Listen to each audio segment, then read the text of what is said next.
Stuart, I mean, the talk of breaking away from the UK, I mean, it's been going on for years and years and years. Why is it only materialised now? Because of the clout of oil, you know, I don't think there's any doubt about that. You know, you're right.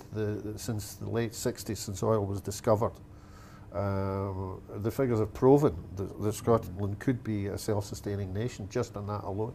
Times have changed. I'm not an economist. I'm not an oil baron, but that's been the main driver of it.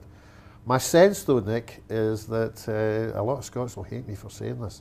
You know. That we Scots are very good with our mouths, we're good talkers. And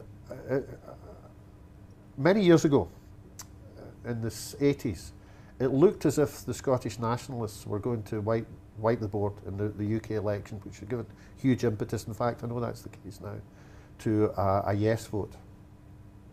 And they were here before, not as a referendum, but we Scots have been here before. Right, let's go it alone. And there was an instance, I think, in the 80s when it could have gone that way, and they decided against it. One of the main journalists, the political journalists in Scotland at the time, a guy called Alan Massey, wrote a leader in one of the quality papers to the extent that said that time put its finger on the Scots mentality.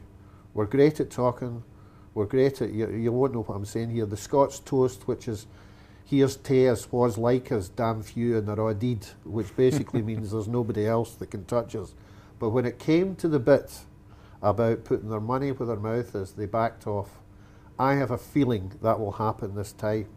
In fact, I'll go as far to say that although we're on a knife edge just now, it seems, and whichever poll you look at, it swings either way, I have got a feeling that the Scots will vote fairly significantly no.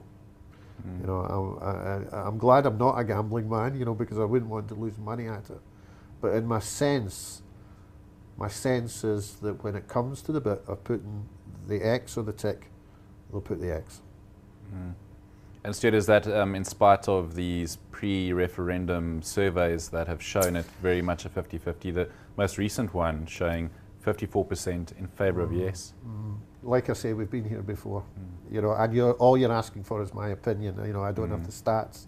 I haven't lived in Scotland for a long while, but as a Scot who's now no longer living there, but aware of the mentality. Look, you know, the Scotland I stayed in and I've left is not the Scotland that it is now. You know, it is always has been actually a pretty vibrant nation. You know, it's got everything going for it apart from the weather.